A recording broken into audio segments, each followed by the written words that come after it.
All right. We'll get started here. Hi, everyone. My name is Yo-Yo, and I work on the Blueprint Career Services team here at the School of Continuing Studies.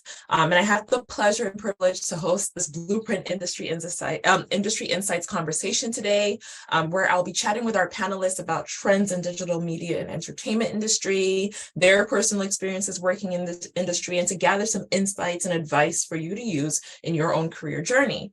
And for those of you who don't know, or this might be your first exposure to us, Blueprint Career Services is our new offering here at the school, created to work alongside you as you design a clear path to the future you envision for your career journey, wherever that may take you. And this offering provides diverse programming ranging from panel sessions such as this one today, to cohort-based series, to strengths-focused coaching sessions, and an online portal with articles and templates to tackle the practical aspects of your career development. So most of you must be familiar with the Blueprint portal because that's most likely how you signed up for the session today, but continue to sign on there, update your profile, as we'll continue to add more events and resources. So before we begin the conversation with the panelists, I'd like to acknowledge this land on which the University of Toronto operates. For thousands of years, it has been the traditional land of the Huron-Wendat, the Seneca, and the Mississaugas of the Credit. Today, this meeting place is still the home to many Indigenous people from across Turtle Island, and we're grateful to have the opportunity to work on this land. I would also like to acknowledge that you're joining us today from many places, near and far. Because this is virtual, I'd also like to acknowledge the traditional owners and the caretakers of those lands from which you're joining from as well. So it is now my pleasure to welcome our panelists for today. I'm here with Fiona Forbes, Richard Pickart, and Vicky Karayanakis. I'll give you a little bit of an intro with their bios, and then I'll ask them to turn their cameras on so that we can really get into the conversation. So Fiona is a TV powerhouse with over 20 years experience in both in front of the camera as a host and behind the scenes as a producer. Over the course of her career, she has interviewed A-listers to prime ministers, rock stars to astrophysicists, and everything in between, while earning many awards and nominations for her work in the film and television industry along the way. Fiona is currently living in her hometown of Vancouver with her smiling dog, Chewbacca, working as a freelance TV host and producer. So I'm excited to hear what it is that you have to share with us. Next up, we have Richard Pickart. Richard has spent the last 30 years helping businesses, celebrities, and independent artists turn up the volume on their big ideas with the strategies that make people pay attention.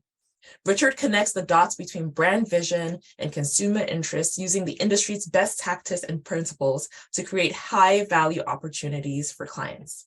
He has also poured his marketing know-how into launching specialty television network Vertical TV and shaping the next generation of market builders and business innovators as a lecturer at the award-winning University of Toronto.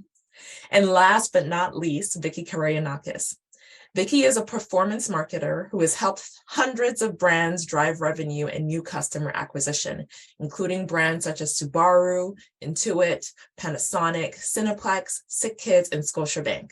She has 10 years of experience creating integrated marketing strategies with deep knowledge across paid search, social, video, SEO, content, email, analytics, and web design. Currently, Vicky is co-founder of Emparo Digital, a digital agency helping growing brands, agencies, and in-house marketing teams. I'm really, really excited to hear everything that's going to be shared here. I have prepared some questions ahead of time for our panelists today to begin the conversation, but you'll see on your screen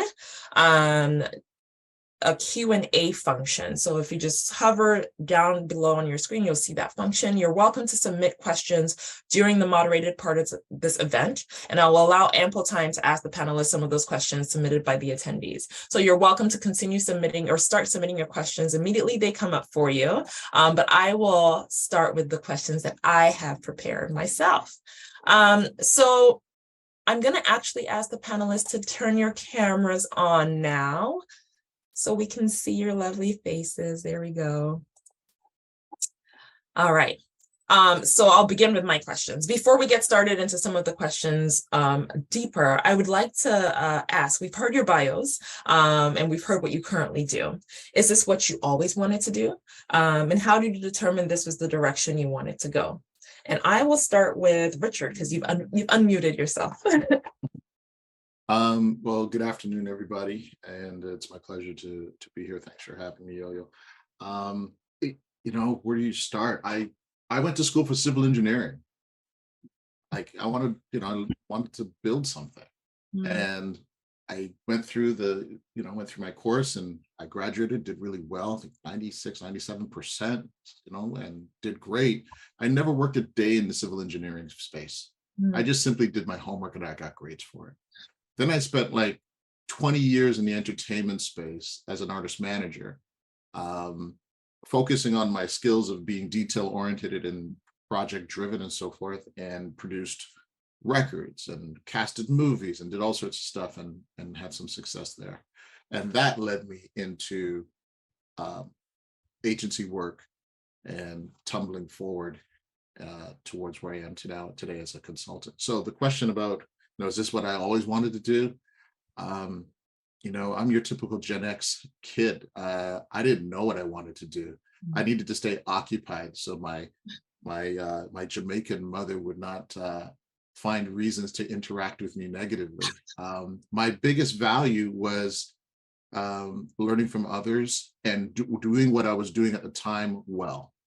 I know later on you're going to talk about things that that could have impacted us or decisions we could have made differently. But just to give you a direct answer on your question, I tumbled into this space, but gratefully, my experiences have served me extremely well in helping others connect their ideas to the right audiences. And so that's kind of how I arrive at this space. Interesting. It's funny because I'll hear people have that whole, I'm going to do A and then it's going to be B and C and D. And then all of a sudden you come across something, you're like, wow, okay, I like this a lot more. So interesting to hear that's how you got into this space. I'm looking forward to dive in a little bit deeper as we go in the conversation. Fiona, I'll pass it to you. Funny, I am much like Richard. I've been working in the television industry and its different variations and evolving variations for almost 25 years. But when I was at university, and I'm here in Vancouver, so I was born and raised here. I went to UBC. I was actually taking my undergrad degree with the full plan of going to law school.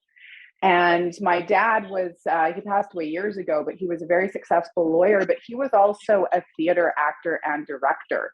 And my mom's an actress, theater as well, and some film and television, but I just didn't have the confidence or even consider being in the entertainment industry as something one could do really as a career. So I thought I should follow in my dad's footsteps with the law degree. And it was fourth year, going to write my LSAT, and my dad sat me down. And I should also explain, at that time in my life, I was debilitatingly shy. I could not speak to you right now. I could not say hello to a person in a coffee shop without having a panic attack. And it was getting to the point it was interfering with my school. And back, I don't want to date myself, but back then people didn't talk about panic and anxiety. I didn't know I was having panic attacks. I thought I was having a heart attack when I was doing my class presentations. So my dad sat me down. He said, Fiona, I don't doubt that you have the brains to be a successful lawyer, but have you thought through that you need to speak in front of a courtroom?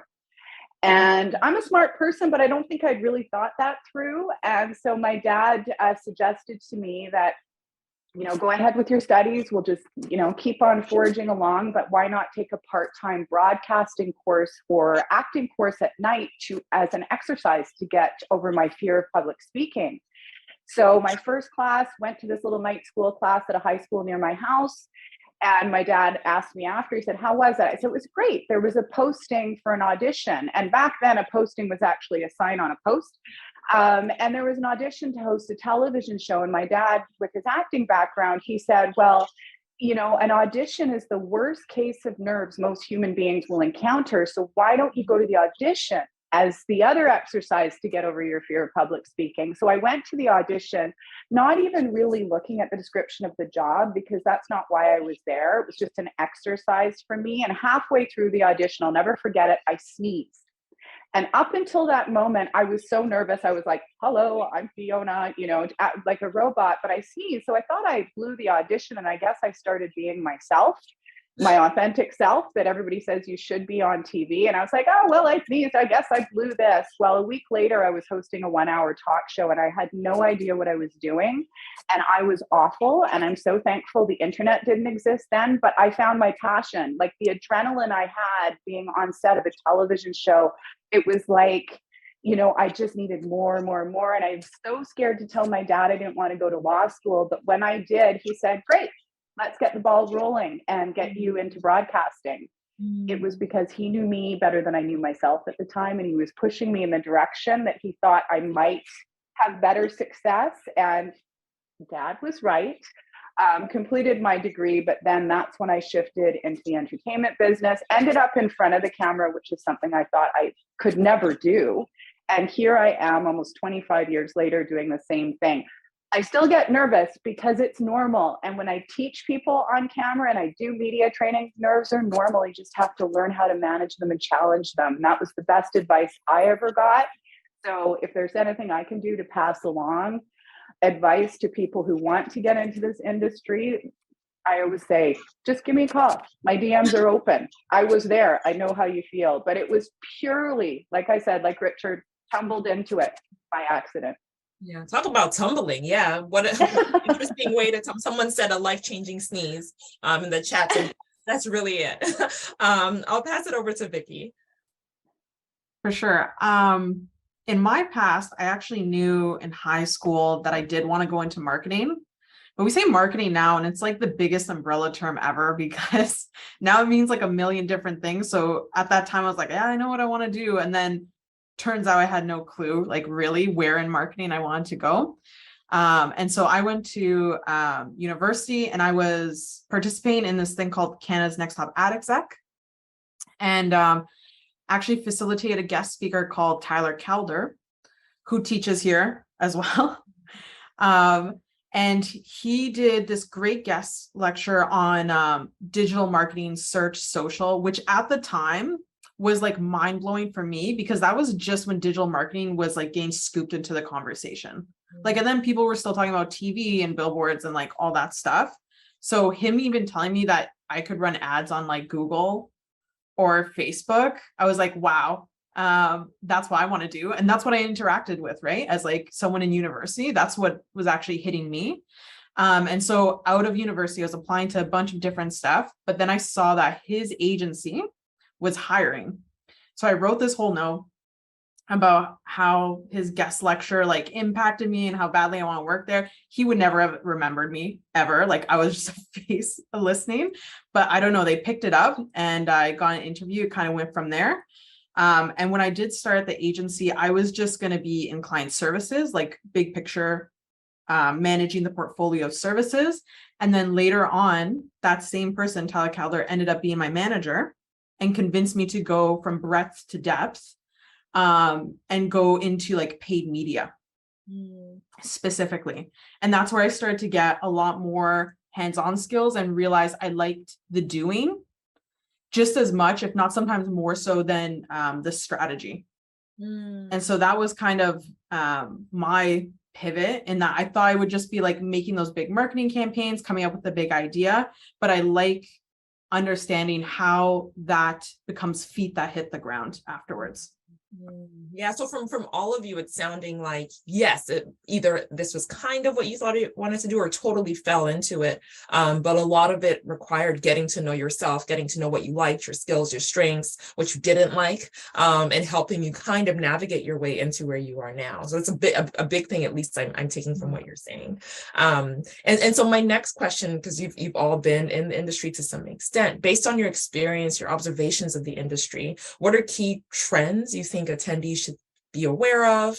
And have there been any misconceptions about the industry, about what the work you do? Yeah, I'll ask you to share on that. If I don't mind sharing, just jumping into it, I think one of the things from a trend point of view, could be a trend, is there is a lot of competition for digital talent. People who perhaps years ago didn't value Facebook from a business perspective, not only find value in it now, but realize that they need help with it, that it's not just posting a picture and then, everyone's going to come. There's actual strategy that goes into it. There's a timing that's applicable. And so I think that's one of the big things that's important, is that the marketplace, I would use the term, has matured and has arrived to the fact that digital marketing plays a role in your overall business strategy, and that it should be taken as seriously as your financing or as your human resources or any other major discipline within a company. I think the next thing that I would say from a digital marketer point of view, so the person looking for the opportunity, is, I would say the top 3 things, if you're taking notes, would be: 1, make sure you have technical skills. You have an ability to navigate through the baseline productivity suite. So, your Google Workspace for sure. Make sure you're familiar with Dropbox. All the features of it. You know how to share files. And it sounds elementary what I'm saying, but I come across it so much. This morning, I had a meeting with somebody that says, "Oh, thanks you for sharing this in Google. I've never done this before." This is a mature person who I would assume knew how to do that. He didn't know how to do that. And so make sure you have those baseline productivity skills down pat. The courses are available. You have lots of opportunity to learn. $20 on Coursera, Udemy, you can get a whole bunch of information for free. Your technical skills need to be there. Your specialized correct technical skills in the platforms, I think you should have an awareness of, your Facebooks, your Twitters, your major social platforms for sure. Again, the training is available. Be creative and be analytical. Practice the ability of interrogating a situation. Why is this? I have 2 things I say to my class, and then I'll pass this off to my colleagues: is so what and prove it. Those are the 2 things I say. One's a statement, one's a question, right? So what? Blue hats are selling in Brazil 3% more this month. So what? Like, why is that important? Like, how does that help this business? How does that match up with business goals? Learn to interrogate things that are in front of you so that you can go beyond the cosmetic of what you're seeing into the why, and even possibly into the how, and then prove it. We live in an era where information is just so easily accessible that we actually don't challenge the factual basis of things.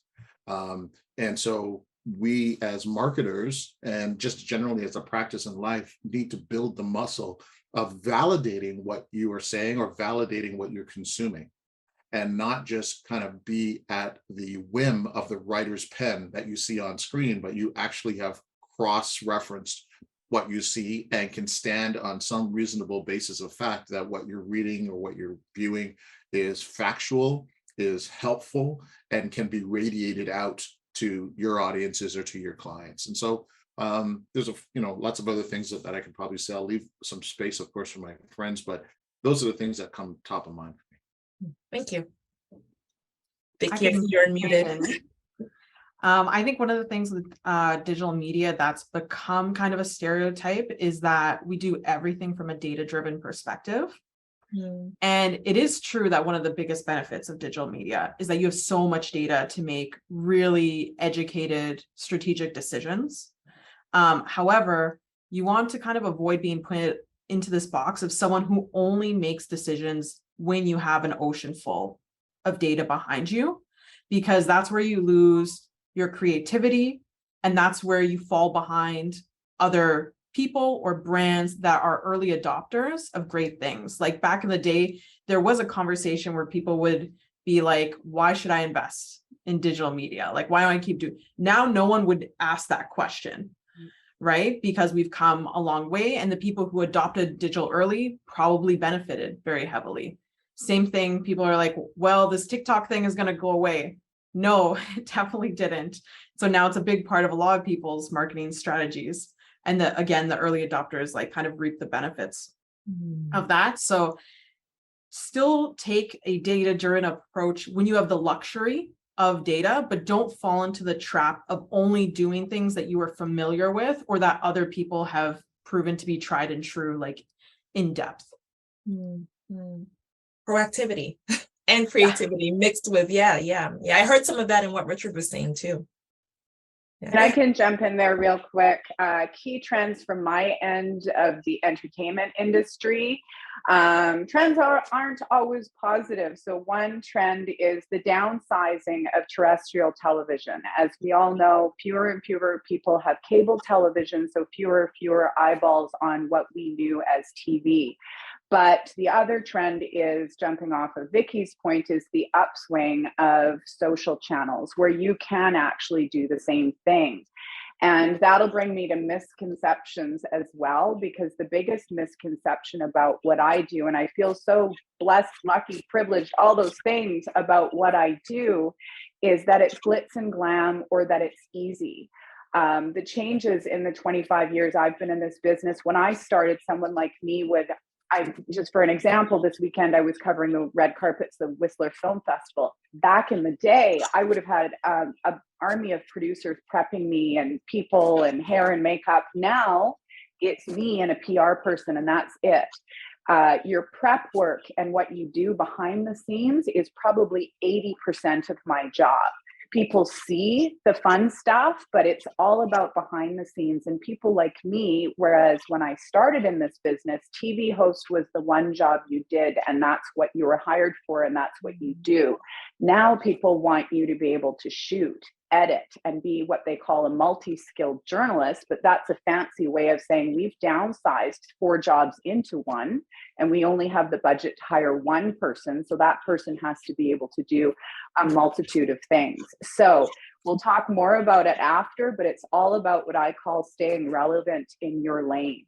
And to jump off what Richard said, that means taking those courses, improving your skills, finding out what you need to do.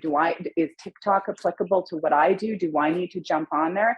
Yes, I do, because otherwise irrelevancy comes pretty darn quick in a business that moves 100 times fast than it did 20 years ago. And so with all the changes, it does seem like the importance of upskilling, transferable skills is a very important thing. And as we continually hear this, and we continually hear about it being, vital for career development. That's why I put my smiling dog Chewbacca in my bio. So when you're working from home, the dog barks, right? Sorry to has interrupt, something to say. Yeah. And that's even as you're talking about that, working from home, some of the ways we've probably seen more into each other's lives has been a trend that's coming up more too in the world of work. That's an aside. But the transferable skills, upskilling, things like that seems to be something that you've all spoken about as being very important. How have you seen those play in your own career journeys? Or what would you even suggest for people who feel like they don't necessarily know where to get the relevant skills and how to navigate that? Look at somebody's LinkedIn profile who does what you want to do. See what their skills are. How are they doing that? Are they an editor as well as a host? Are they a camera person? Do I know how to do that thing? Simple things like Dropbox, WeTransfer, like Richard said. People are going to start just like, you have to hit the ground running. There's not a lot of onboarding that goes on in my business. When you get that job, day one, you are on the scene doing it. Whereas before there would be 2 weeks of, oh, well, are you okay? Do you need anything? No, it's like, can you do this job? Yes, do it. So find someone who you admire and look at their skills, and then look at job postings that are for that role that you want. What are they asking of you? Prepare yourself in advance. Do you know Adobe? Sure, I do. Absolutely. If you don't, figure it out. Not saying that's necessarily something I need to do, but look at those skills and make sure that you have them. There's so many courses online for free, or just do it. Don't know how to edit a video for TikTok? Download an editing app. Start playing around. Film your kids, your dog, your family. Edit something together with music. Can you edit? Yes, I can. Yeah, right? I would build on that. You need to always stay in a posture of learning. Like I said, I started at civil engineering, determining how dense concrete should be. And, 15 years later was determining how do I go and get content for a new news station I was launching, right? I didn't even know the vocabulary. I didn't know anything. I would encourage people where possible to have a mentor, someone that is willing to just pick up the phone for half an hour once or twice a month and just answer questions without judgment. I would say, the thing that I learned from is not having a mentor in my life in the early days. If I had a mentor in my life, and let me qualify that, I've had lots of people who are influencers in my life, but someone who I designated as a Sherpa to help me through some career choices, right? If I had that, I think I would have made more informed decisions. I won't say they would be better, because I leave that to God, but with regards to making informed decisions, or decisions with the widest breadth of information, I think I would have been more equipped in that regard. So definitely getting a mentor, definitely upgrading your skills, and you have the ability to do that now very cost effectively. Of course, here at the university, you can do that, and you can do that with multiple platforms online. Upskilling is very important, and one reason I say that is because companies are required to do that. When companies are realizing that what they do and how they do it, there's becoming some separation there. Maybe technology is impacting the way things are being done. The companies need to be agile enough to make changes. Think of the taxi industry when Uber came on the scene, right? Think of all of these types of businesses that have been impacted by innovation. Those companies, in many cases, have had to pivot with 30, 60 days notice, 3 months maybe. And so, when they're ready to make a decision and go in a new direction, is your skills elastic enough to be able to move with them? Or do they need to find somebody else to do that new skill because you remain kind of calcified in your position? And so you want to make sure that you are elastic in your skill set. I can host a radio show, I can teach a university course, and last year or this year, I produced an audiobook, like literally produced, recorded, mixed, compressed, like produced an audiobook. Never done these things before, but I start with yes, and then I go figure it out, so. Yeah. Seems like half of it is doing it afraid sometimes. There's no other way to do it, I don't think. Like, you can't do it knowing, because if you approach it saying, I know how to do this, most often you're not going to do it because you realize how much work it takes and sometimes how unrewarding it can be. So you have to do it with some fear and trepidation, or I would argue you're not really doing it. If jumping into that is sometimes scary, another like baby step recommendation I would have is, if you're working with teams right now, try to understand other people's jobs and learn from them. I feel like this happens. I come from agency background, and so you'll have a room of people and everyone's a different thing, and people stay really focused in their jobs. Like, I brought this to the table, this is what I was responsible for, and they kind of like leave the meeting. Wherever possible, without annoying people, try to learn how they do what they do. Like, see if you can job shadow, even sit in on like a working session, to not only learn other people's skills, but also investigate, like, would I maybe want to do that one day? And I just, again, didn't know this thing existed, or I didn't know I could leverage my skills. I feel like personally in my career, from that agency side, I have learned so much from other people being kind and even excited to just tell me about what they do. Yeah, so a lot of it is asking questions, getting people who know what it is that they're doing, and helping as a way to start. One of the questions I was actually going to ask was, there's so many skills out there, and we continue to see the skills list growing. How do you even know which is relevant without also being while also trying to be proactive? Because some of the things that you've shared, you don't know what's going to come, and change continues to happen, and there are a list of skills. How do you choose the first place to start, even with skill development? I think just go with what interests you, because something will always pique your interest, and chances are you will be good at something that you're more invested in, right? So if you've got that curiosity about something, be curious. Try and figure out, is there a course on this? YouTube, Google it, figure it out, and just try. And it doesn't matter what end of the industry you're in, whether it's marketing or TV or behind the scenes in post-production.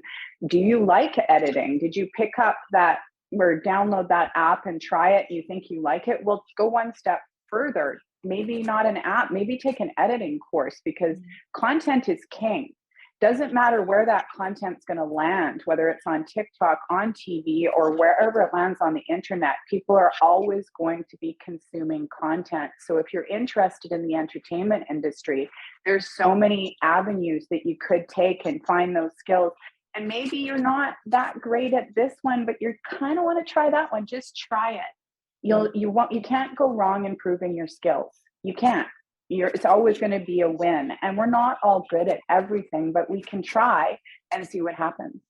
And there's a fine line between something Vicky said that reminded me of something that somebody told me when I was trying to get started in the business. And I got my start by internships and phoning people who were on TV and saying, can I come spend the day with you? I never got the answer no, not once. Everybody was so generous with their time, whether it was coffee or spending the whole day at a TV station running around following a reporter. It helped me figure out what I wanted to do so I could learn those skills. But the caution I was given was there's a fine line between being persistent and being a pest. Know when to stop calling or emailing. You'll know. You're like, I shouldn't press send. Probably don't. But people are going to open their doors to you because it's how we all got started. Maybe you'll get a no here and there, but I didn't encounter that once when I said, I want to figure out what I'm doing. Can you help me? Yes. Yeah, and I would say something else you said, Fiona, about reading job descriptions. A lot of times people read a job description, they go down to like the expectations and they go, I don't have this, and therefore I'm going to move on.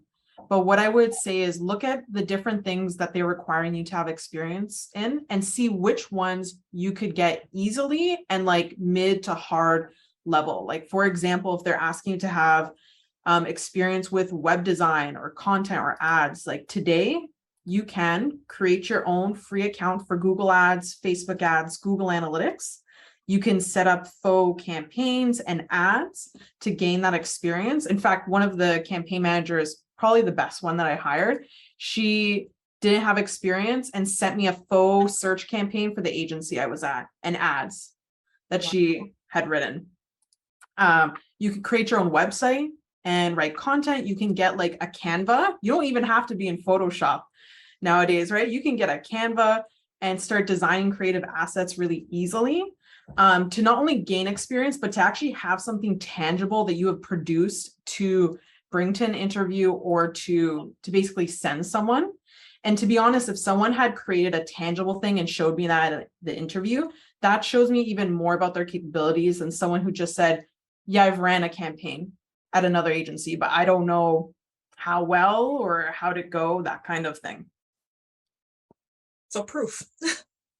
Yeah, wherever it can, like those are great ones because they're free and they're so tangible. There are going to be some more complex skills, like a student from one of my classes recently, they were asking about how to break into e-commerce, but all e-commerce roles wanted you to have experience with Shopify or WooCommerce or something like that. And I said, some of these are going to be hard for you to get for free in your own time. So on your pathway to that role, you might want to apply for a role you do know, like whether it's content or ads management at an e-commerce company, because you will undoubtedly get experience with those e-commerce platforms that you could put on your resume for a more senior e-commerce role in the future.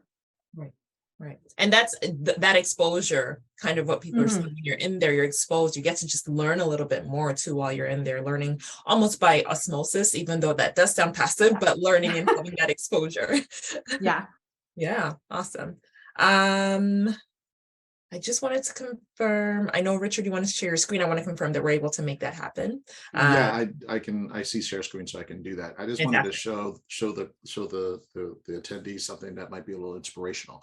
The one thing I would say that I would add to all of this was shared for this particular question, Yo-Yo, is to be persistent. Be persistent, not pesty, but persistent. When I was applying for a job at an agency 13 years ago, they had posted the job and I applied and I didn't get a call, but I really wanted to work there. They were doing work that I thought I can make a contribution to. So I went and knocked on the door, like physically went there, no appointment. And they had a buzzer system. So when they told me that I needed an appointment, I kind of went away and I was like, man, they're not responding. Even when I knocked, they're not responding. I went home that day and I redid my resume. And I'm going to show you. It's not sharing for me. I don't know if you can. Oh. Okay, let's see. I'm just going to show you the resume that I did, and it's still not able to do that. Okay, I'm just gonna, it says perfect. Okay, she's working on it. Okay, not a problem. But what I was going to show you was the resume that I did. And once I did that resume and handed it in, I got a call immediately and was hired almost immediately. Wow. Just by making a change based on inspiration. So the point is sometimes you have to kind of look at a different way to slice the same cake, and to be able to, oh, here we go. I think I can share now. So let me just show this to the group. So as I said, I redid my resume, and this was the resume that I did. So I was looking for a job at Search Engine People, and my traditional Times Romans resume wasn't working, right? And so I put together this resume. Can you guys see that okay? Yeah, I can see it. So I made my resume look like what the Google result looked like that day. And I went through and readjusted all of my education. I put my value points on the right-hand side, just like the ads were at that time. Remember, this is like 12 years ago, 13 years ago. And I put it all together. And at the very end, on the right-hand side, I actually quoted the president of the company, and I did my research and quoted her on her own words about the importance of standing out. I handed that in, and I got an interview and pretty much got hired right away and spent a great amount of time there and learned a lot. So I share this not from a boastful posture, but to let you know that, you know, this is after I had done a whole lot of really cool stuff. I still had to humble myself and say, you know what, I need to approach this differently, because somehow I'm not getting my value across in a way that they can recognize it. Let me try something different. And that worked for me. So you need to be persistent, but in a creative way, to get your message across. And you need to be courageous. As I said in my opening comment, the competition for digital talent is fierce. Okay. And so, and talent in general is through immigration, through people upskilling, through people staying in their careers longer. The competition is tremendously fierce. And so you have to do things that will allow you to stand out. And I can speak on my own behalf. It's worked very well for me. Yeah. Wow. That is really inspirational. You're right. And just being able to see the creativity show up in there, but also, you know, the value you bring. And I think that part of that identity work is understanding the value you bring, and then now showing it, the prove it, like you said, showing up there.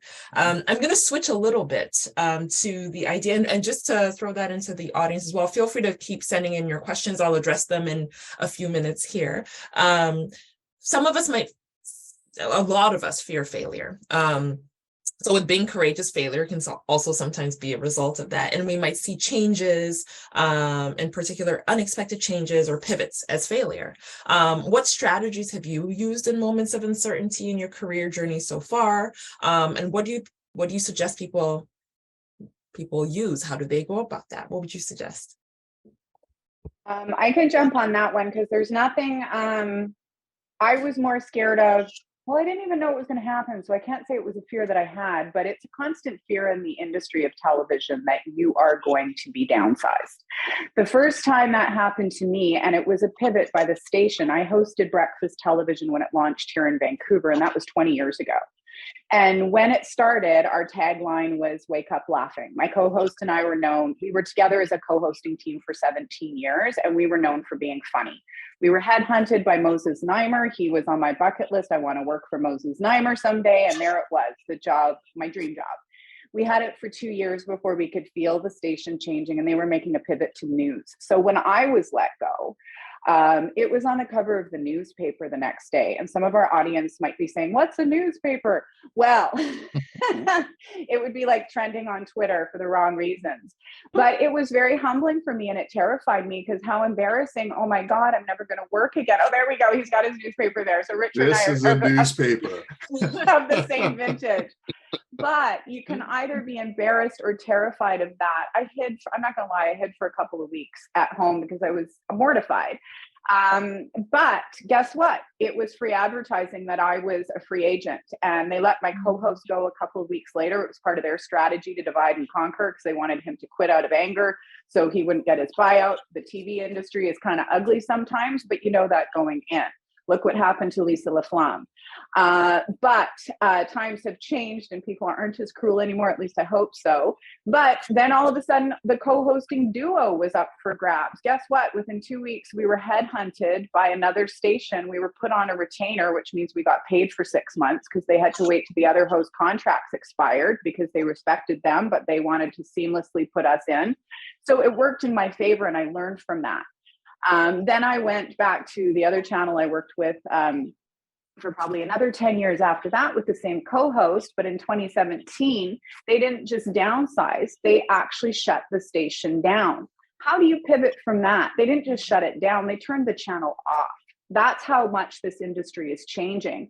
Well, I had to pivot pretty darn quickly, and networking is key. Of course, coming out of a pandemic, we're all learning how to network again, but it's so important, even if you're networking online on LinkedIn. And then, I started my freelance business. I've been working freelance since then, but freelance contracts come and go. And the last time one of mine went was this past summer. And I needed to take a little time off because I worked through the whole pandemic, realized I was hitting burnout. So just a couple months ago, the way I pivoted myself was like, all right, I am ready to start my freelance business again. And it was again humbling, but I put a post on LinkedIn that I was taking on new clients in a freelance capacity, producing and just putting what make sure your LinkedIn's up to date with all your skills. Within 24 hours, I was hired by another company to be a media consultant, which I'm doing right now. I'm working with an ad agency in their post-production because what I said about content being king, work for an ad agency. Well, guess what? Brands aren't doing conventional advertising anymore. They need more of the stuff that I do. So now I'm producing for an ad agency and putting that humbling post up there that I'm looking for work. And if you look for me on LinkedIn, you'll see I still have that looking for work banner. It was the first time I ever used that tool on LinkedIn, and it got me the 2 contracts I have right now that are amazing. So putting yourself out there is my message. Pivot, pivot, pivot. Keep upskilling yourself, but make sure that you're networking online on LinkedIn. I read an article recently about a girl just as an experiment because she was bored, just started applying for LinkedIn jobs. She went from a $20,000 salary up to 6 figures just by challenging herself to continuously apply for jobs she wanted to do.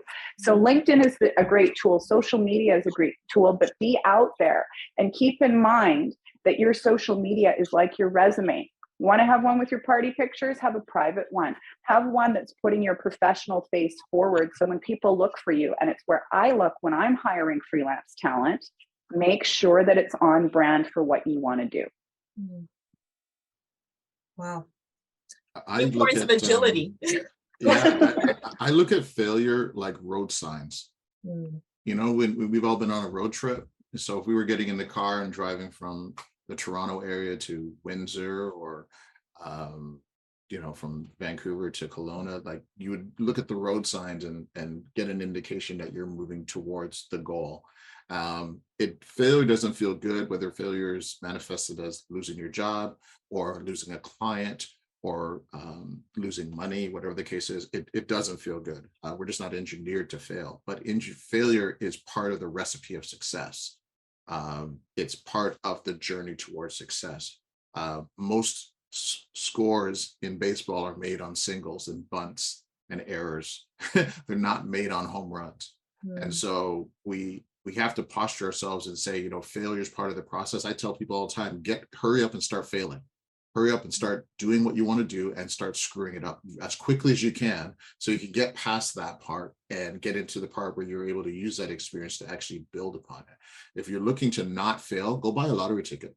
Like that's what you're doing. Like go do something else because failure is a part of this recipe. And once you embrace that and understand it and learn how to extract out of the DNA of failure the things that you need to take forward with you, then it's empowering. You actually look for the failure points. You look for, okay, I can do that better, or I can do this differently and keep building on. Yeah. So you're always looking for ways to improve. And that way you're almost always investigating yourself and looking for ways to improve that way too. Another looking- nugget somebody said to me was rejection is just a change of direction. Exactly. That's a good one. I like that. If I were to add to that, I would just say welcome change. I'm a super type A introvert person wearing like beer cans, funneling anxiety into myself like all day. Yeah, exactly. And that's never necessarily going to go away. But I think something that's good to practice is think back into your life about unexpected things that you didn't plan that were really great that happened, and remind yourself that the things that are not planned can be the greatest things for you. Like me randomly choosing a university just because I want to get out of the house, maybe me, my partner and best friends choosing digital marketing when it was a micro fraction of marketing budget at the time, ended up being like the best decision of my life. Starting my own company, same like Fiona, I had one client at the time. And I didn't know how to do taxes either. You learn it. And like, so long as you keep chugging along, things grow steadily, and sometimes they grow overnight. So basically don't be afraid of things that you haven't planned meticulously, because sometimes they're the best things that happen to you. Yeah. That's yeah. Expect change, adapt to change, look at the redirection that can come from it. And one of the things I actually heard, one of the things that I heard come from all of you was just the importance of also like the people, networks, mentors, things like that. And we hear that all the time. Networking is fundamental for your career development, for your career growth. So you're welcome to speak more to it, but how have you seen it in your careers, and how would you suggest people engage in authentic networking? One of the things people will talk about is it feels gross and they know I want something. How do you suggest they engage in authentic networking? You want to go ahead if you have a thought? Oh, just be yourself, be authentic. I think small talk is difficult for people, and that's normal. And it goes with what I was talking about, nerves. I think people find networking icky because it makes them nervous because they're talking to strangers. Bring a friend, find a charity that you're interested in, practice, go to events where you don't know people. And we were talking about fear. Stepping outside your comfort zone is the only way to expand your horizons. Find groups, like-minded groups of people. Maybe they have meetings in your industry. There's lots in the film and television industry here. They're free things to attend where people in the business just want to talk about the business. And it's just, at a pub down the street. Try and find those events, go and meet people and say, hi, I'm a student.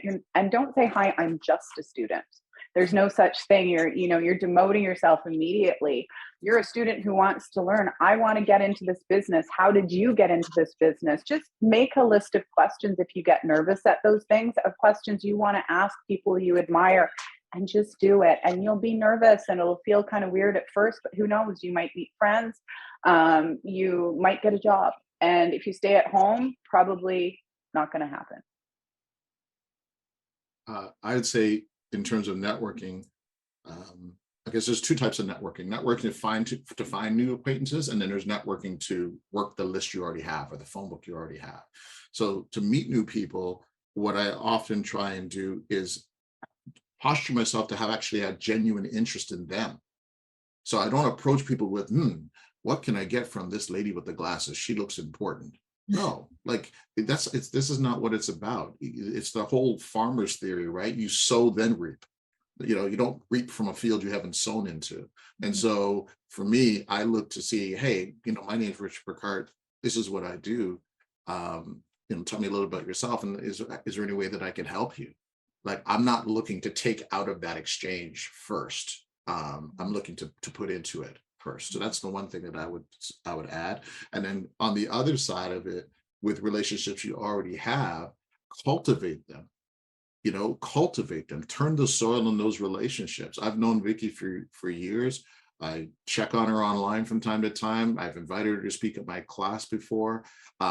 We come from an alumni of folks in the agency world that we were kind of 1 degree away from each other, and we're able to rely on each other, even if it's for a comment or a piece of advice or a laugh. You have to cultivate those relationships and find value in people. Next week I'm going to go see a friend of mine who is I do business with, but he's playing live music somewhere. That's his hobby. He's a musician. and he put it on his Facebook. He's got a show. I put it in my calendar to go see the show. I'm Mm. gonna go get a glass of wine, sit down, spend an hour and a half, because that hour and a half down the road, he'd be like, hey man, you came to my show. Like I appreciate that. You know, you have to cultivate relationships. You can't treat relationships like an ATM machine. Like the only time you engage them is when you want to take something out. It doesn't work like that.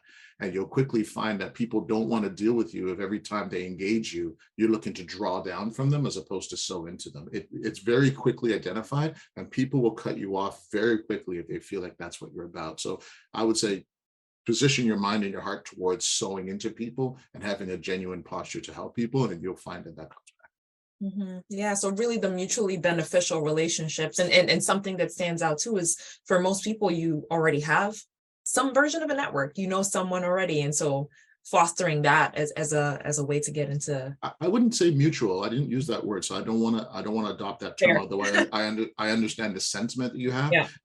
My comment is not that it's mutual. Sometimes I'm here to help you.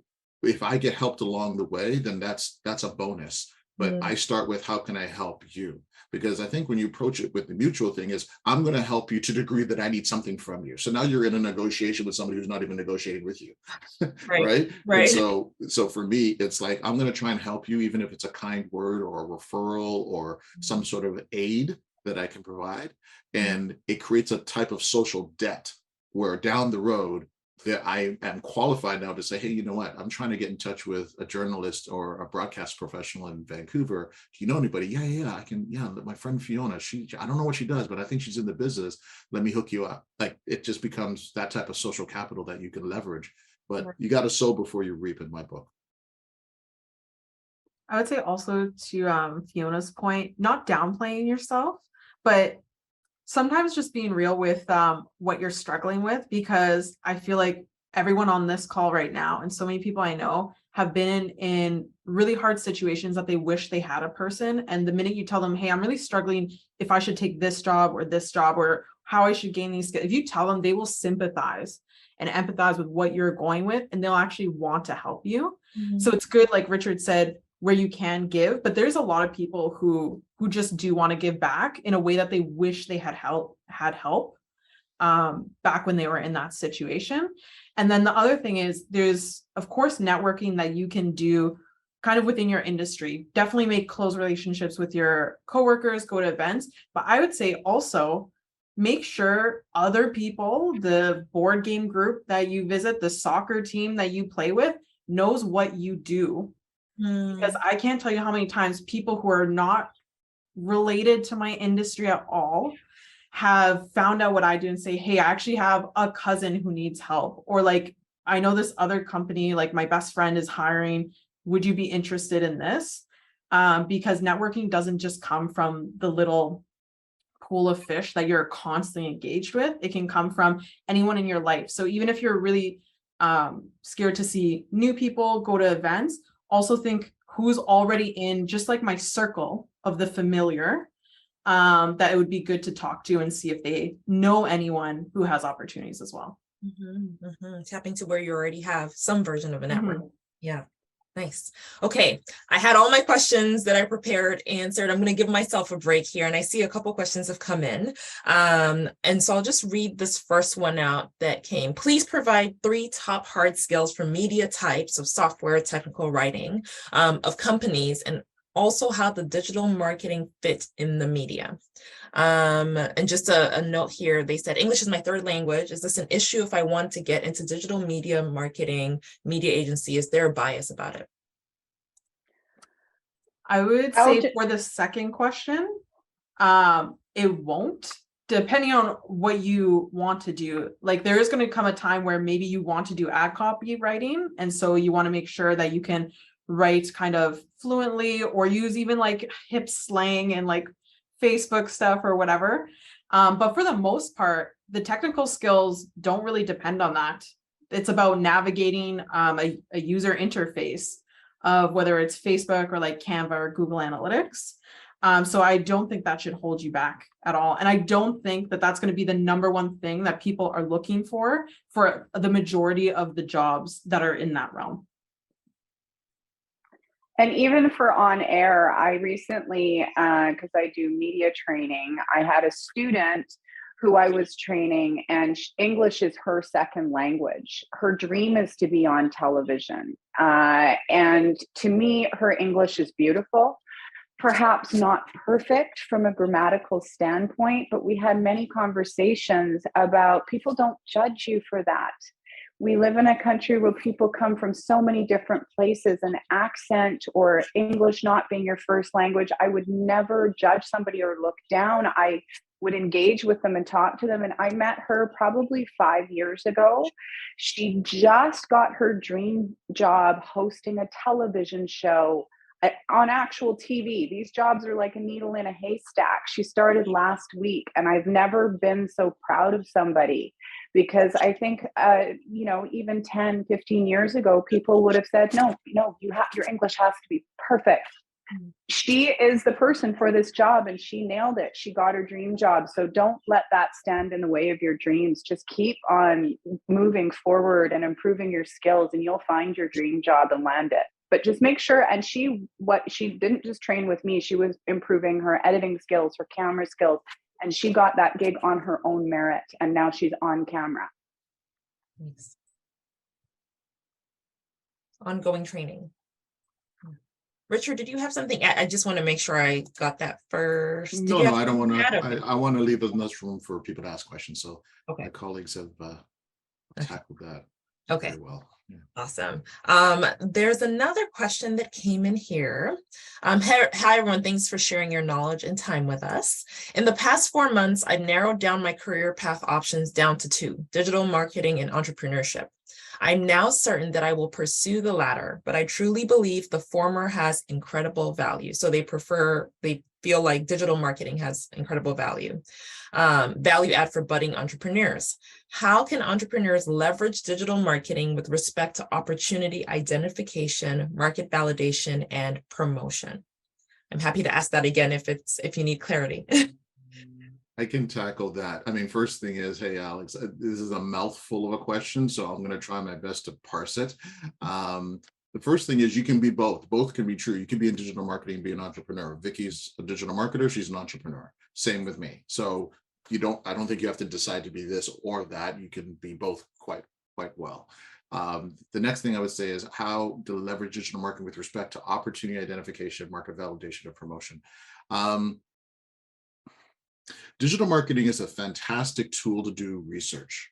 If you want to get a sense of how people are going to respond to an idea that may be unproven or for which you don't have data to prove your point, you can take an idea, take a product, a service, whatever it is, choose a market or an area that's small enough and put some ads into it and see how people respond to your messaging, to the product itself, see the profile, the demographic of the people who are clicking, responding, and from there derive some information in terms of market interest and the value that you could possibly contribute.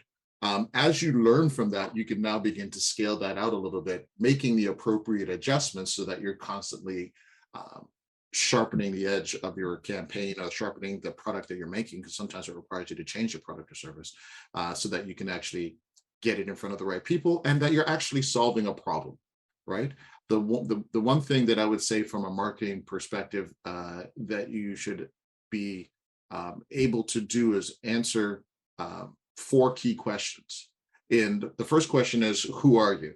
Like literally, who are you? What's your brand name? Like, how should people identify you? The second thing is what is it that you do?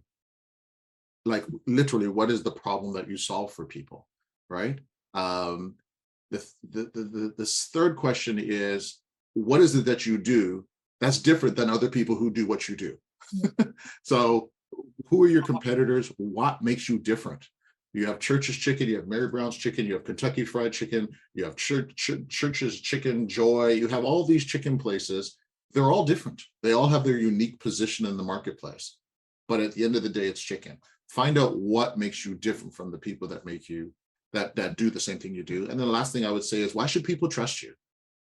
You need to get some reviews. You need to generate some great experiences. You need to have some testimonials. You need to have maybe some research, some scientific testing You know, you need to, you know, have somebody like Fiona maybe interview you and interrogate you on the quality of your product, or get some product placement and have a celebrity who trusts you use your product or service. But you need to develop indicators that you're worthy of someone's trust. It's not going to be just because you have a nice jar. It might be a contributing factor, but people are not going to part with $100 because you have a nice jar. They might part with 10. So it depends on what it is. So those are some of the things. I mean, like I said, it's a mouthful of a question. So I'm hoping that I made a contribution there. I can just to add a little bit to that. I think one of the things you asked is about like measuring which market to go into, or like appetite for products. No better place than digital to do this. For example, you can look at the search volume for the product or service you're planning to basically provide. See where that search volume is. You can compare it by country and province. If you want to like start in one place and then expand, you can go into social platforms, build a fake audience, see how big it is. Again, in Canada versus the US, or Ontario versus Vancouver, etc. So that gives you an idea of who you could be targeting and how big that interest is. Also, greatest thing is we have access to so much of what our competitor does. There, you can go on their website, learn from their best practices, especially the big brands who probably invest a lot of money into this already. What great things do you like on their website? Look at the ads that they're running, right? So that you not only can learn from best practices, but also you understand how you're stacking up against other brands before you spend all these hours creating a website and creating ads. You need to know how you stand out, like what Richard said. Yeah. And I can give one little piece of advice, and I'll go back to my student who just landed that job, because she struggled with something so many people coming out of school struggle with. She had some experience, but not a ton. How do you get a job without experience? When you don't have experience, you can't get the job. So she and I strategized that she was going to take her phone, buy a little tripod, cheap and cheerful, off of Amazon, and she was going to start interviewing people and create a TV host brand on her Instagram. So, and she did it. Like, she got an interview with the mayor of West Vancouver. Might not be a huge deal to some people, but you know what? Local to her community, it mattered. And the job she got hosting the television show is a local community talk show. So what she was doing is she was interviewing people in her community. She sent in her resume, and we managed to create a demo reel for her of her doing new stuff, because her stuff was too dated from before. And when this job came up that she really wanted, guess what? She had created her TV host brand on her Instagram for the past 2 years. So when that hiring manager went and looked at who she was, she's a TV host. She was able to submit a demo reel with some great interviews because she's super talented. She wouldn't have been able to create a demo reel, which is what some people ask for with her brand, to get that job. So it's just, you know, if you don't have that experience, create it for yourself. And I'll go back to what I said about social media. Look in the industry if you're in. If Instagram is the #1 social media tool right now that's being used in your industry, create that brand on your social media. Create that brand on your LinkedIn. So when somebody looks at you, you want to be in digital marketing. Oh, she's a digital marketer. It might just be creating stuff on your own. You're learning how to use Canva. Create something that's you, like what Richard did with his resume. Brilliant. Create something. Make something, but be the brand you want to be. And when that job comes up, that opportunity, you'll be ready out of the gate, not scrambling to try and create something. So being your brand would be that piece of advice. Yeah. Really good advice there. And it I think leans into a lot of what I've also heard from everyone saying about, you know, keep working, keep going at it, and you'll learn something, you'll pivot as you go. Another question, I'm just going to let people know you can keep asking questions as we go here. A question that came in was, what advice would you give someone re-entering your industries after a gap? How should they address the gap in their resume and prepare to dive back in? Own the gap. Own the gap. Like, whatever the gap is were you off on bereavement? Were you off on you know, you're starting a family, maybe there's a pregnancy or a time away for medical leave, maybe you were incarcerated, right? There's like, the gap could be anything, but own the gap. First thing is, don't try and hide stuff, because generally speaking, people can find it. Certainly don't lie, especially if something negative happened, maybe in the public square, don't lie. People can find it. People definitely like me and Vicky can find it. We do search for a living, and so we can find it. So just own the gap. And then before you get in front of people, in your own mind, in terms of owning the gap, what was the good and the bad thing that came out of it? So let's say you're incarcerated, because that's a pretty negative thing, right? So you did something wrong, you've learned from that, and now you're coming out and you're building some skills to be making a positive contribution. Maybe there's a skill you learned inside. Maybe there is a way of communicating. Maybe there's an inspirational point you can contribute from your lived experience as a person who's had that experience. Or maybe it was, I have members of my family who have gone through some pretty sad medical experiences, and they've come out on the other side of it very well. That has actually turned into a business for them, encouraging other people who are in that process. So by owning your experience, you can actually leverage it, and in some ways maybe even turn it into a business. But you gotta be real with yourself and own the gap.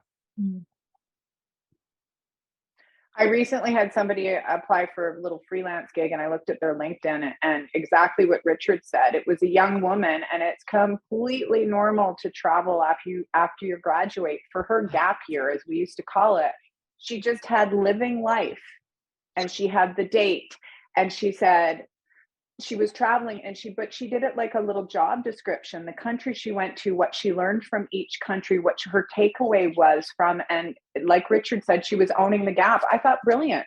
I don't need to ask where you were for that year. You were living your life like a normal human being. We're not all tied to jobs 24/7, 365, because we all know burnout is real. And now we're living in a world where people talk about this stuff. And it was refreshing. Sounds like that person was doing what we all wish we were doing anyway. Right? Like, yeah. I was like, high five to you. Sometimes I think people over worry about the gap because they pretend that it just misses all the rest of their experience, which it doesn't. And there are some things that are going to change, like the interface of Google changed. There's going to be some extra skills you might want to pick up, but so long as you show that you're ready to pick them up and you're someone who is kind of like a self-teacher and that kind of thing, companies love that. And then also your experience in general, a lot of it is strategy and common sense that you've learned from your mistakes and experiences that don't change, right? That won't change whether a platform looks different when you log into it next. So I would say own that part as well, which is like what you have achieved before with the experience you have, and then again how it continues to apply to whatever you're applying towards.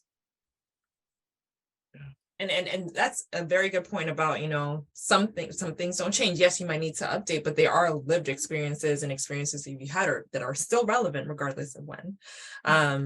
Okay, another question came in. Do you worry about how layoff trends impact the future? Layoff, Schmayoff. What was it? Somebody just said to me when I started it, when I got let go from Breakfast Television 20 years ago, it was a sad statement. You're no one in this business until you get fired. Exactly. I wish that didn't exist, but it's true. Everybody gets laid off and it sucks. But move onwards and upwards, as my mom would say. Oh yeah, for sure. I think the trend has normalized that, like, most people have been laid off, you know what I mean, versus it being like, oh, one person has had that experience. It's still not a great thing, not at all, but like at least like people know that it just happens. Yeah. Hey, listen, identify your favorite bottle of wine. Always have a Netflix series ready to go. The day you get your notice, you go home, you pour yourself a nice little wine or your pizza, watch a movie series, cry a little, sleep in your bed for a couple of days, and then get back at it. Mm-hmm. These are battle scars, and businesses contract and expand all the time. How you reduce the worry, Sean, is by making sure you have elastic skills. Where you should worry is when you feel like, man, I'm not prepared for the layoff. But if you're prepared for the layoff, where your skills are up to date, I tell people all the time, at least take one new learning experience a year. Like learn something in 2023. Even though you're done with university, you're done with your graduate studies, like take a 12-week course, take a 6-week course, like do something that's going to sharpen the edge of your knife. And the stress over the layoff, you'll find it just floats away because you're ready, right? It's very different to say, I'm going to go run a 10K marathon if you don't work out, versus someone who works out all the time and runs a 3K marathon, 3K run once or twice a week. They're ready and could probably take on the extended distance. So yeah, layoff, schmayoff, don't worry about it. Yeah. Hands up emoji coming through. And that is, I think one of the things that the trend is making is it's more normalized now, and feel the feelings and then go. And as you're not laid off, like when you're not laid off, what are you doing to continually develop as you go? At least that's what I'm hearing, as someone who's also experienced the layoff. I will add to that though, just one quick thing. Do keep your LinkedIn up to date, even if you're in a job you love. In the background, always update it when you've taken that course or learned that new skill. And yes, keep a resume up to date for the same reasons. There's nothing worse than being laid off, because honestly, it happens more often now too, because a lot of people are working for startups and all that sort of stuff. There's nothing worse than not being able to enjoy that pizza and crawl into your bed and cry for a couple of days and get over it, than going, oh God, I don't have a resume. You know what I mean? Or, oh my God, there's nothing on my LinkedIn. Just keep it up to date. LinkedIn is becoming, I find it's becoming, it might be because of Twitter's downfall, but I'm finding it's getting more human, authentic, and interesting. And I'm spending more time on LinkedIn because the like-minded people that I have in my life are now there. They're not, and it's just keep engaging with people too. And that chiming in and, again, persistent and being a pest, be mindful, but connect with people on LinkedIn that are in your industry. So when that happens and you put up that post looking for work, like I did, that people know who you are because you've been active. Yeah, that's a big one. I think I've heard people say always be looking, and it speaks to some of the stories you've also talked about, just being ready, be ready so you don't have to get ready or whatever. I don't remember the exact phrase, but something like that. I think you got it. Yeah, I got it. So I just want to, another question came in. Sorry. I was about to. Do you recommend professional business coaching? Or professional business coaching? I absolutely agree with having a mentor, but can a paid mentor be trusted or even as effective?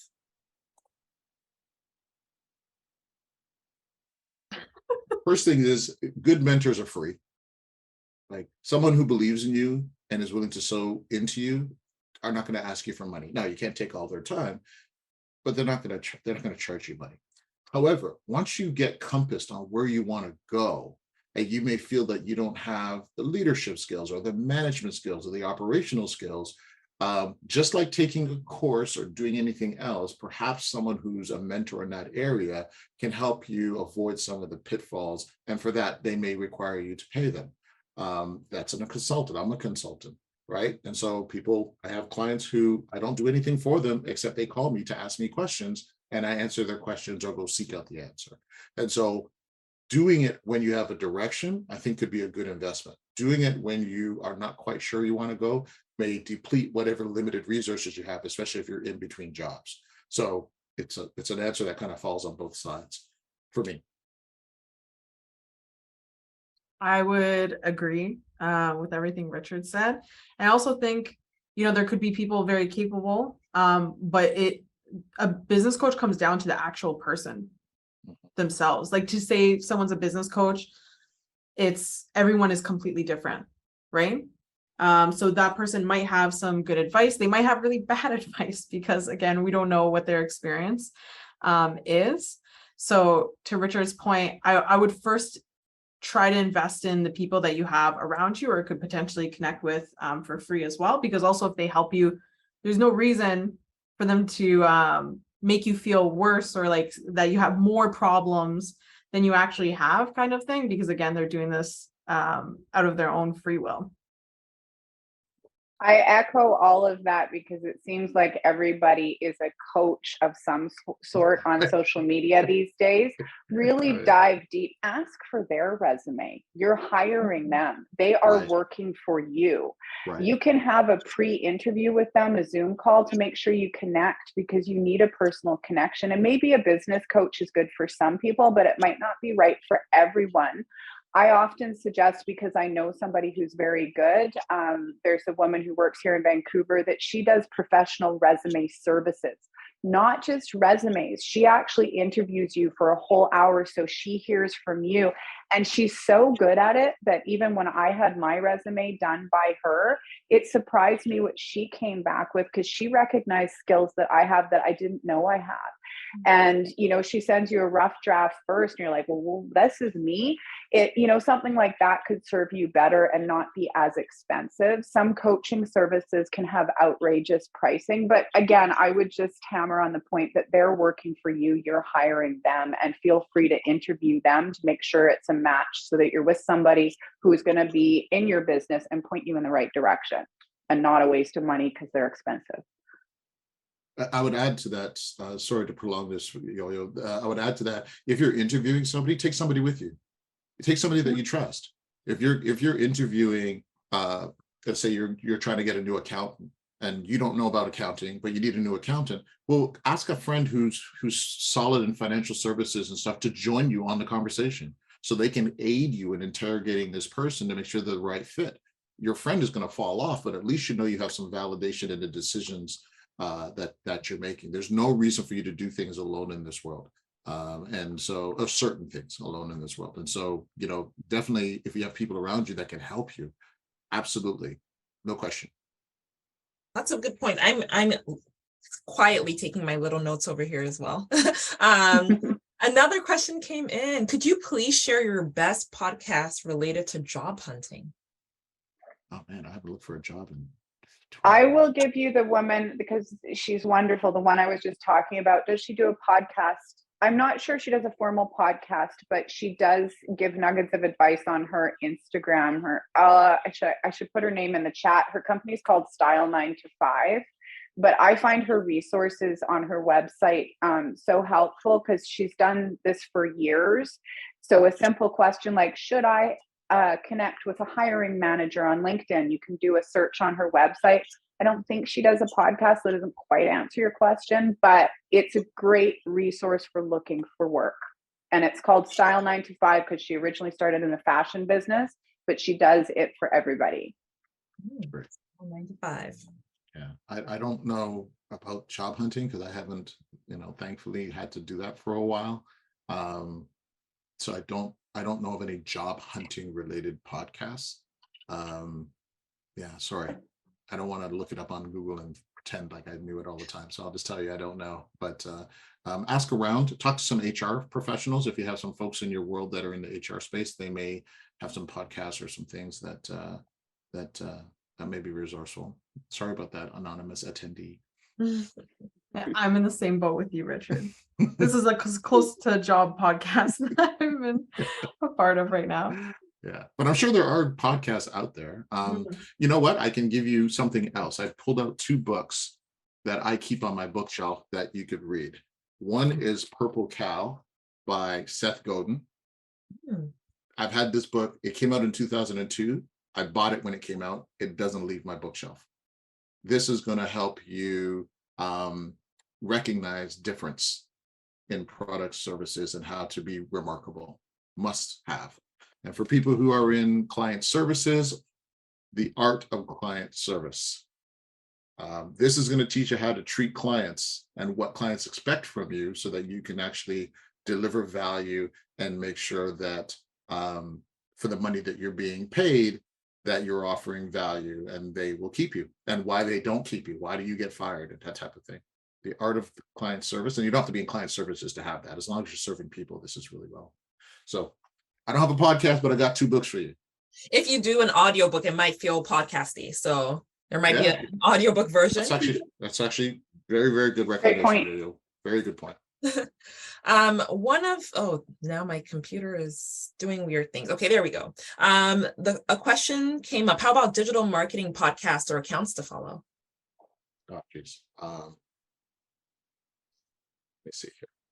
Giving us work. Hang on a second. I gotta go into my list.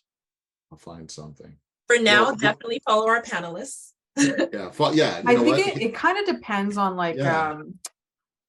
Which area, because digital marketing for me is very big, and I personally found when I was looking to follow that I never found one umbrella brand that gave me the mix and jive of the different like disciplines news that I was looking for.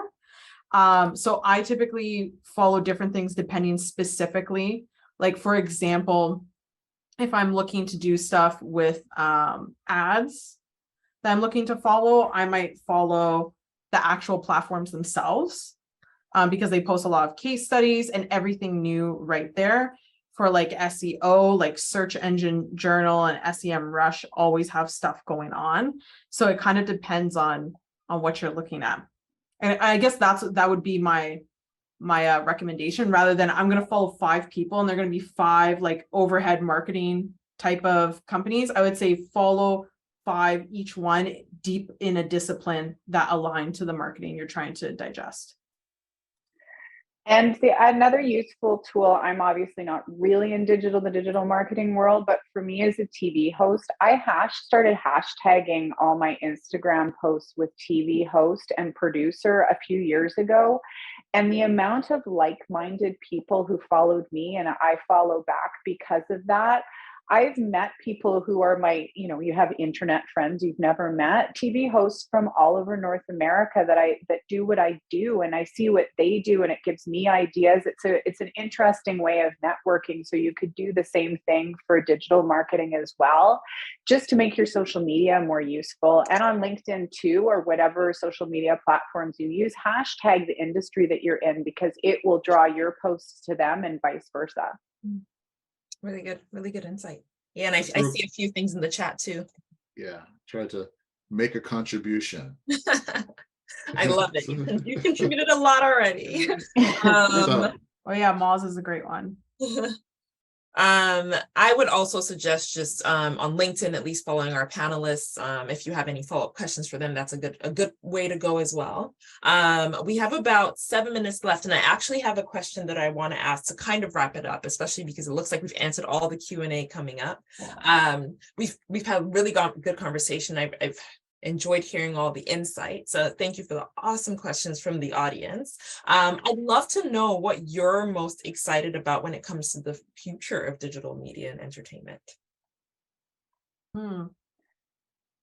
I'll start because my end of the industry has changed so much. I used to be scared. We've talked a lot about fear, like change is bad. I'll never forget when somebody told me that robotic cameras would be used in television studios, and we all started saying, no, that could never happen. That's so weird. But now my industry is evolving so much. I'm excited about it now rather than being scared about it. What do I want to do?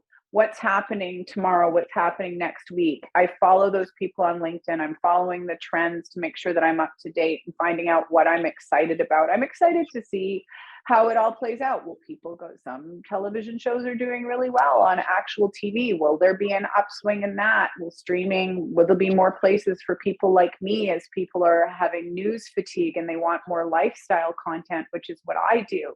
I'm excited about finding those opportunities rather than being scared of them. So I guess the answer to my question is channeling that fear into excitement and figuring out where I fit in, because things have changed so quickly.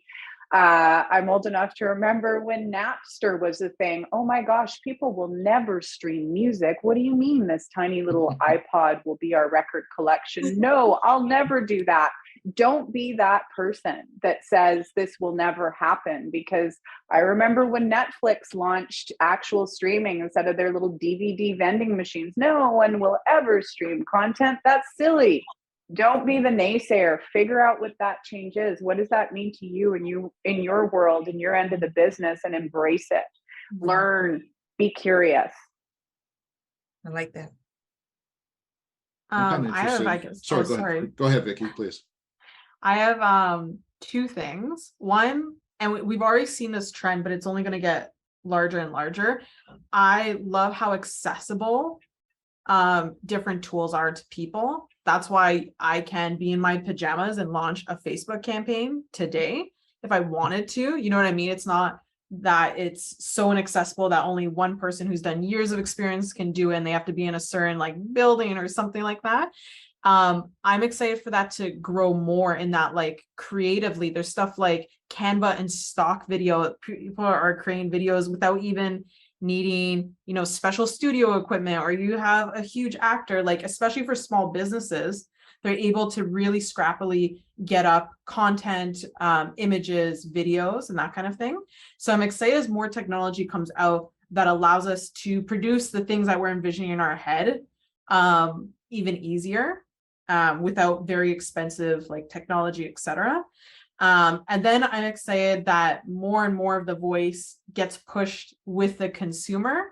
I think back in the day, it was like a brand came out with a big flashy campaign. Today, a lot of brands are doing is working with influencers, creators, making sure they have really good reviews on products, so that the reason someone wants to buy something is because everyone has voiced that it's excellent, and not because you had the blockbuster budget to run national campaigns. And so I think that benefits both consumers, because better products are able to compete and get the pedestal. And I think it also benefits smaller brands, because now they can play with, again, like scrappy budgets. Nice. I'm really curious about the intersection of marketing and the blockchain, and where that's going to go, how we see the future of marketing in these new digital spaces, and how we communicate with each other in those spaces. I think that's super interesting to me.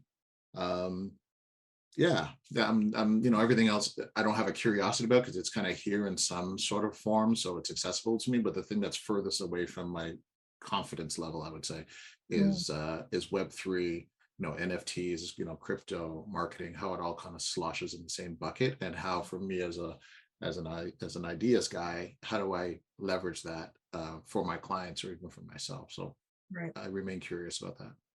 I love it. Thank you so much. And that is all the time we have for today. We really sped through that. Thank you to our audience again for your amazing questions. Huge thank you to our panelists. Thank you for all the insights. It was great learning from you. I took a few notes on my phone over here. I hope that for our audience, you're leaving with something learned, some lessons learned, some things to think about as you grow and stretch and all the different directions your career may take you. For events and workshops and things like that, feel free to continue to sign up on the Blueprint portal, hop on there, see what we have for resources and things of that nature. As the panelists have said, feel free to follow up with them if you have questions. I look forward to having you at future events and future sessions like these. Thank you again for your time, and have a lovely rest of your day. Thank you all. Thanks. Thank you, everybody. It's been a pleasure. Thanks so much for having us.